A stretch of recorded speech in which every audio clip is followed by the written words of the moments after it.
Welcome to the Deep Dive. Today we're embarking on a pretty fascinating exploration into the life of a NASA astronaut during the early 2000s. Yeah, and this isn't just your standard mission report. No, not at all. We're diving into a really unexpected chapter where their path, well, it led them deep into the Russian space program. Mm-hmm. And all this is happening against a backdrop of some truly significant events, both in space exploration and, world history. Absolutely. So what we have here is a personal account, Right. giving us that firsthand perspective. Exactly. It lets us see how a career can take these surprising, really transformative turns. Okay, so our mission for you today, listening in, is to really dig into this. We want to pull out those key insights. We're looking at adaptability, when things don't go as planned. Right. And also international collaboration. How does that work in these super high-pressure environments? And resilience, too. Personal resilience when your professional life and even your personal life get completely shaken up. Yeah. Expect some pretty remarkable stories and some reflections that might make you think. Okay, let's get into it. So it starts after their first space flight. Right. They've done this incredible thing, flown in space, and now it's what next? And interestingly, there's a bit of hesitation about getting involved with the International Space Station. Yeah, they identify strongly as a shuttle astronaut, a pilot. Exactly. This idea of getting the space station stink, as they put it, it's kind of funny, but it suggests this feeling that station work wasn't quite the same as, actively piloting the shuttle. Different kind of flying, different mission focus. Shuttle was about piloting, deploying things. ISS is more long-duration science systems. Very different. So right then, their career takes this unexpected turn. An offer comes up. Director of Operations in Star City, Russia. Yeah. Basically, NASA's main liaison with Roscosmos, right as ISS assembly is really starting to pick up steam. A huge job, dealing with international crews, training. Massive. And despite those initial feelings about the station, they actually take the job. Why? What was the thinking there? It seems to come down to a personal philosophy. A drive to take on the hard jobs, the challenging ones, even if it's not the path you expected. That adaptability we mentioned. Okay, so they accept, and boom, they're in Russia. And the first impressions sound really vivid. Immediate cultural immersion. Yeah, the description of the snow. Moscow's dirty snow versus the pure white snow outside the city. Yeah. That contrast. Really paints a picture. And the journey itself, passing those sort of traditional Russian houses, the dacha-style homes. And then arriving in Star City. Iconic place. Absolutely. You walk past the huge statue of Yuri Gagarin every day. You can't escape the history. And then they get introduced to the cottages. That's where the NASA folks lived. That's right. And, crucially, Shep's Bar. Ah, yes, Shep's Bar. Not exactly a formal establishment, was it? No, not at all. Just the remodeled basement of Cottage 3, named after Bill Shepard, the first ISS commander. Very informal. And that's where this kind of initiation happens, right, with Liar's Dice? Yeah. Led by Bill Shepard himself, the legend. A former Navy SEAL, first ISS commander, breaking the ice with a drinking game. It says a lot about building camaraderie in those kinds of intense environments. It really does. And the twist is, our astronaut actually knew the game from their fighter pilot days. Small world. A great little story about how those connections get built, bridging cultures. Definitely sets the scene. But the cultural immersion wasn't all fun and games. The next morning was different. Right, the less glamorous side. Yeah. A 4-hour bus ride to Russia for winter survival training. Quite the shift. Russia. Sounds like a place with history, but now more of a sanatorium. Pretty remote. And this is where things get a bit weird psychologically. Yeah. The evaluations. Yes. Unexpectedly, they have to go through the same psych evils as the Russian cosmonauts. Which sounds very different from NASA's approach. Oh, yeah. Picture this. Stopwatch, stark light bulb. Kind of Cold War-ish vibe. And how do they handle that? The stopwatch test. Really resourcefully. They basically figured out they could succeed by watching the psychologist's own watch. Use the available info. Huh. Clever. Yeah. Okay, so after the psych tests, the actual survival training, who were they with? Doug Wheelock, who'd later fly on the ISS-2, and Dmitry Kondratyev, a Russian Air Force pilot. Wow. An American Army guy. Yeah. A Russian fighter pilot. Think about that. Yeah. Not long before, they could have been facing each other across a border. Exactly. Shows how things are changing. Now they're training together to survive in the Russian winter. And the training itself sounds brutal. Incredibly tough. Simulating a Soyuz emergency landing. Minimal supplies, freezing temperatures. They had to build a shelter. What kind of shelter?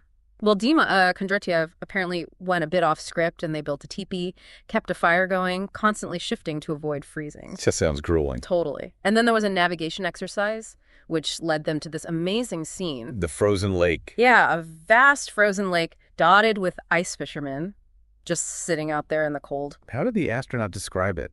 Serene and quintessentially Russian. Like something out of Dr. Zhivago, a moment of unexpected beauty in the middle of all that hardship. That's incredible. Okay, so after survival training, they settle into the day-to-day life in Star City. Right.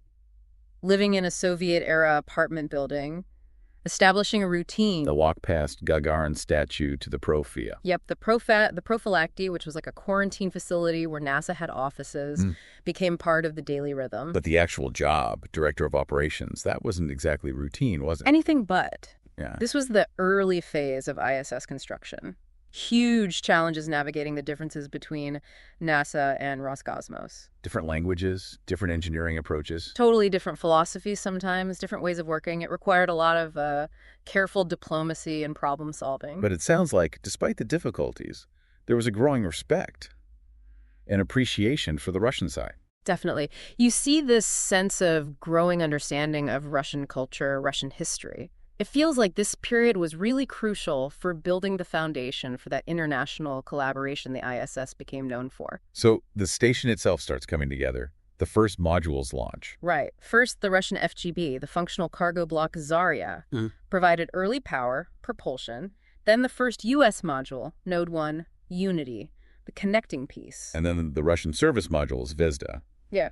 That was key for long-term stays, right? Yeah. Made it habitable. Exactly. Life support living quarters, that was the game changer for permanent crews. But even seeing all this hardware go up, our astronauts still saw themselves as a shuttle guy. Yeah, that identity was strong. They weren't really picturing themselves living up there for 6 months at this point. Even when they went to Baikonur for the launch of Expedition 1, with Bill Shepard commanding. Right, the very start of permanent human presence on the ISS.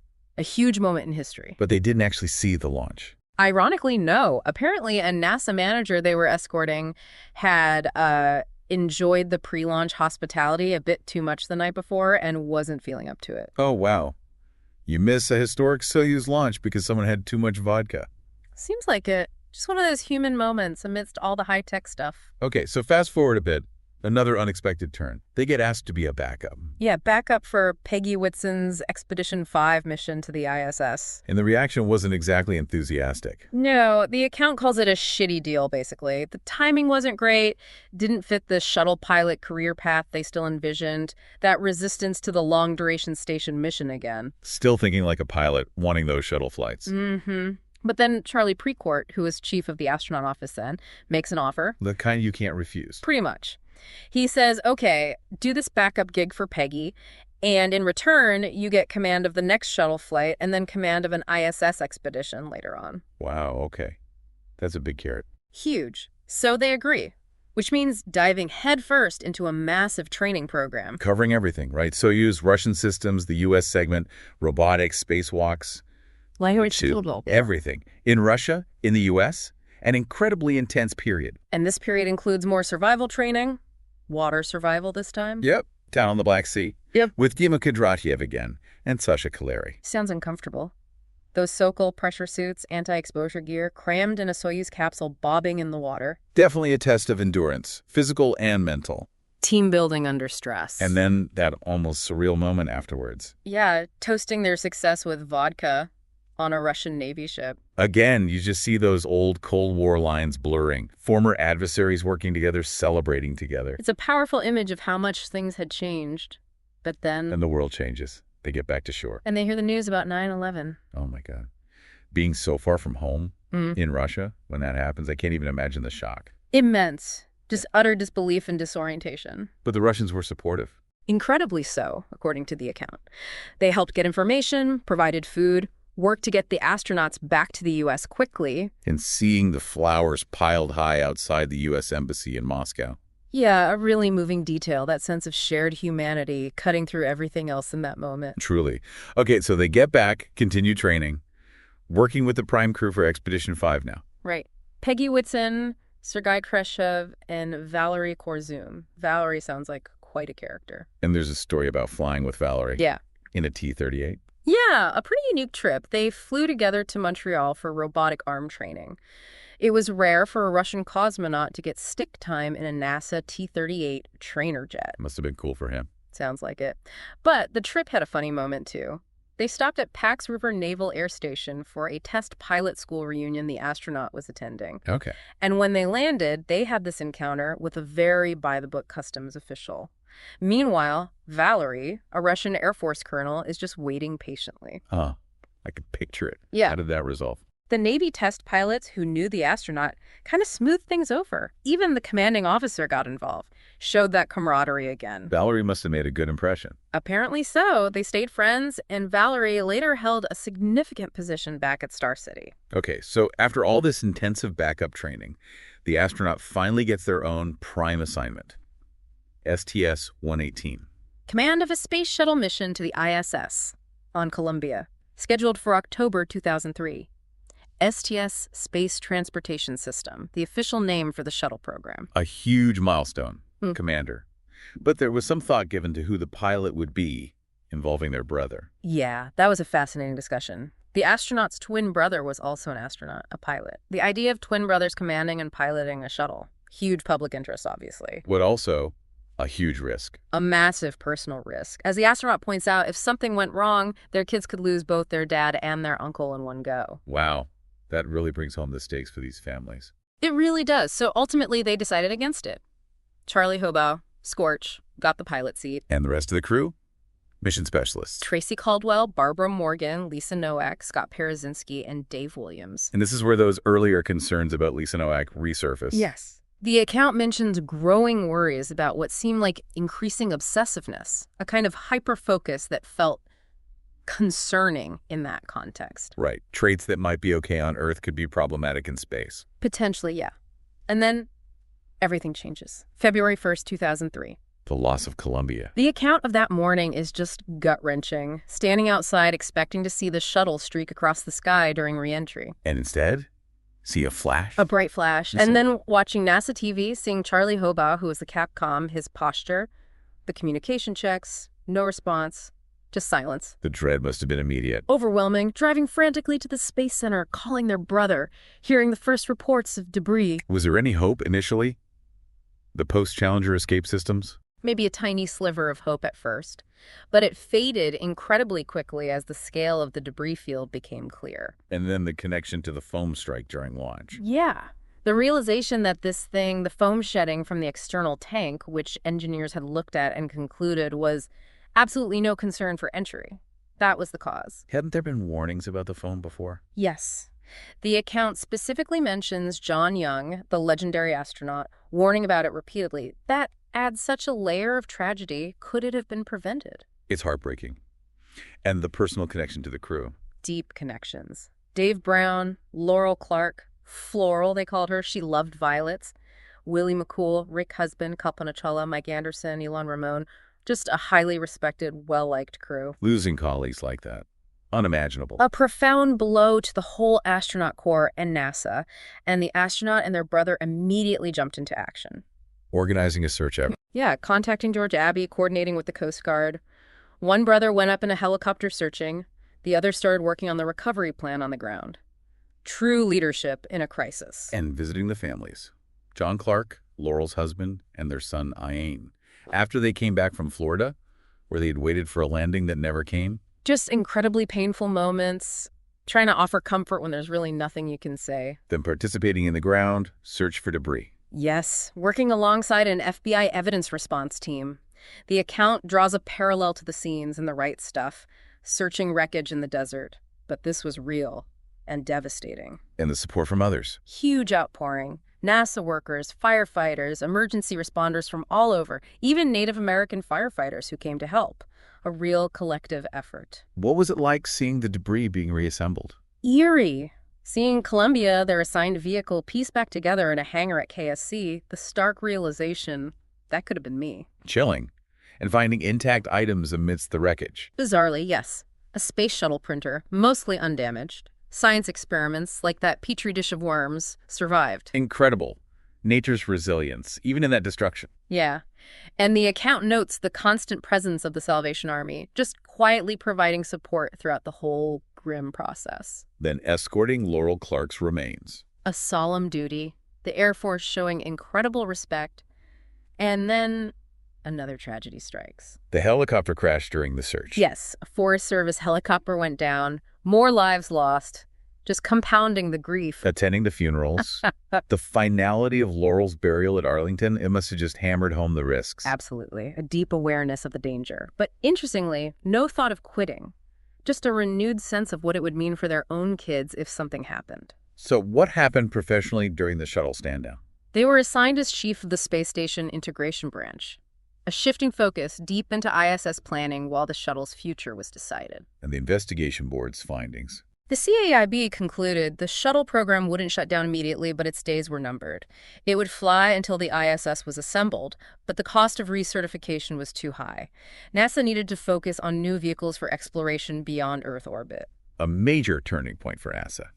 And personally, during this time, more challenges arose. Yes, on the family front, the birth of their second child, Charlotte, was incredibly traumatic. Born without a heartbeat, not breathing. Exactly. Terrifying moments, initial fears about long-term health problems, though thankfully she recovered well, just immense stress on top of everything else. And the STS-118 mission they were supposed to command kept getting pushed back. Repeatedly rescheduled due to the Columbia aftermath and return to flight efforts. This actually allowed for some crew changes. This is when Lisa Nowak was moved off the flight. Yes. The astronaut suggested she fly on an earlier mission, STS-121, which she did, actually flying with the astronaut's brother. The concerns about her focus persisted. And Scott Perzinski also moved. Right. And Rick Mastracchio joined the STS-118 crew. He was known for his expertise in shuttle abort procedures, a valuable skill. And then the health issue came up again, the PSA levels. Yes. During an annual physical, elevated PSA, they decided to wait until after the mission for further investigation. Talk about compartmentalizing. So the final STS-118 crew was set. Scorch's pilot, Mastracchio. Barbara Morgan, Dave Williams, Tracy Caldwell, and Alvin Drew. Tell us about Barbara Morgan. She had a unique path. She did. Originally Krista McAuliffe's backup for the Teacher in Space program before Challenger. There was some initial skepticism among some astronauts, maybe because of that different pathway, but the account makes clear she worked incredibly hard and became a valued crew member. And the others? Dave Williams, the Canadian. Dr. Aquanaut, spoke Welsh. Tracy Caldwell, young chemist, very sharp first flight. Alvin Drew, late addition but highly qualified combat helicopter pilot, Air Force test pilot. So a relatively inexperienced crew overall. Compared to some crews, yes. A different kind of leadership challenge for the commander. Okay, pre-launch, quarantine, any traditions? The classic rookie prank. Fake boarding passes for the shuttle. A bit of humor before things get serious. And then a serious issue did come up with the hatch. Right before closing up, yeah. It didn't look like the bolts were engaging correctly, a potentially mission scrubbing issue right there. How did they solve it? Rick Mastracchio had a clever idea. Get one of the closeout crew members, who was still outside, to quickly pop inside the hatch vestibule for a moment and visually check the bolts from the inside. Quick thinking under pressure. Exactly. It worked, confirmed the hatch was secure, and they were go for launch. All right, STS-118 lifts off. Second time commanding a shuttle. Different experience. Definitely. The account mentions being able to enjoy the launch more, having done it before. Less novelty, more appreciation for the power. But then, Yeah. that email comes in during ascent. Yeah. News that multiple pieces of foam insulation had come off the external tank during launch, and some might have hit the orbiter's heat shield. Oh no, déjà vu from Columbia. Exactly the fear. Immediate concern about the thermal protection system, the tiles. So what did they do? Inspections? Absolutely. Used the shuttle's robotic arm with its sensor boom to inspect the underside. And they did that slow 360-degree pitch maneuver as they approached the ISS so the station crew could take high-res photos of the shuttle's belly. And they found something. They did. A gouge, a hole about 3.5 inches long and 2 inches wide, in the tiles near the right main landing gear door. Significant damage. That must have been incredibly worrying. Extremely. Ground teams immediately started intensive analysis. Huge debate. Do we need to try a spacewalk repair, or can it survive re-entry as is? What did the crew think? They trusted the ground analysis, which involved complex thermal modeling and testing, but they also prepared procedures for a potential repair spacewalk just in case. Meanwhile, the media was reporting they were in grave danger. How did the ground analysis play out? Engineers built mock-ups of the damaged tile area and tested them in plasma wind tunnels to simulate re-entry heating. The results gradually increased confidence that the underlying structure wouldn't overheat catastrophically. So the decision was made to re-enter without repair. Yes. They proceeded calmly with the deorbit burn and re-entry. But there was definitely a heightened awareness, especially as they passed through the period of peak heating. The point where Columbia was lost. Exactly. The commander notes making a call-out. Passing through peak heating, a moment heavy with significance. The relief when they got through that. Must have been immense. Relief, but also a somber thought for the lost friends. And then taking manual control in the atmosphere. First time doing that part of the approach manually. Dealing with G-forces again, the risk of vertigo, nystagmus, that involuntary eye movement, challenging piloting. And the landing. Successful, but challenging. There was a significant crosswind. Required real precision, like landing on an aircraft carrier, as the astronaut describes it. But they brought Endeavour home safely. An incredible mission, overcoming that in-flight damage. Yeah. So, post-flight, debriefs, appearances. The usual rounds. Visits with Congress. A dinner mentioned with Gabrielle Giffords, who was engaged to the astronaut's brother, Mark Kelly, at the time. And then another unexpected call. Yep. From the chief astronaut again, this time offering a long-duration mission on the ISS. Expeditions 25 and 26, commanding Expedition 26. Back to the space station idea. How did they feel this time? Still some hesitation. The preference was maybe for another shuttle command. Shuttle and Soyuz are just very different beasts, different ways of operating. But they accepted. After talking it over with family, yes, they accepted the ISS assignment, another major career shift. But before that training could really ramp up, the health issue needed addressing, the PSA levels. Right. Time to follow up. The urologist gave two options, wait and monitor or do a biopsy right away. Which did they choose? Biopsy.